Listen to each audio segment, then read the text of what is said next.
শুরু হয়েছে border guard Bangladesh, BGB এবং ভারতের বর্ডার সিকিউরিটি ফোর্স বিএসএফ এর মহাপরিচালক পর্যায়ের ৫৭তম সীমান্ত সম্মেলন।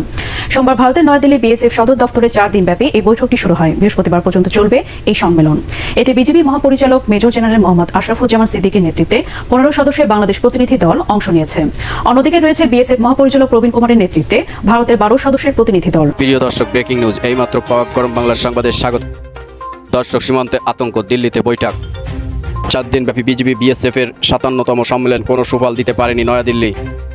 দর্শক, বাংলাদেশের সীমান্তবর্তী জেলাগুলো পড়তে যাচ্ছে মহাবিপদে। দর্শক, আওয়ামী লীগ তার পূর্ণ শক্তি নিয়ে মাঠে নেমেছে। রাজধানীর আওয়ামী লীগের কেন্দ্রীয় কার্যালয় দখল নিতে দেখা গেছে আওয়ামী লীগের, যুবলীগ ও ছাত্রলীগের নেতাকর্মীদের। বাংলার রাজপথ এখন ছাত্রলীগের দখলে। শেখ হাসিনা যে কোনো মুহূর্তে দেশে ফিরবে বলে তারা মন্তব্য করেন।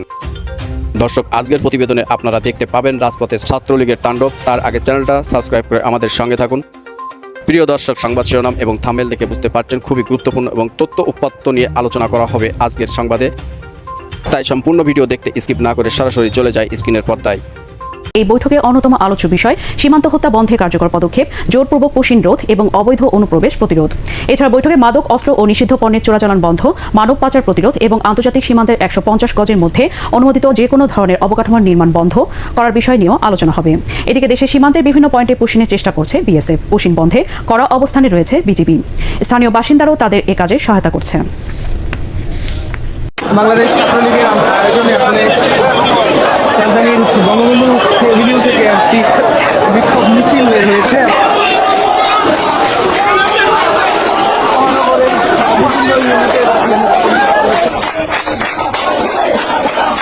বিজেপির পাশে এসে দাঁড়ালো সাধারণ জনতা। অবৈধ পুশিনের চেষ্টা করতেই বিএসএফ কে ধাওয়া দিল সাধারণ বাংলাদেশিরা। লালমনিরহাটের পাটগ্রাম সীমান্ত দিয়ে পুশিনের চেষ্টায় শেষমেশ লাঠিসোঁটা নিয়ে বিএসএফ সদস্যদের ধাওয়া করল ক্ষুব্ধ এলাকাবাসী।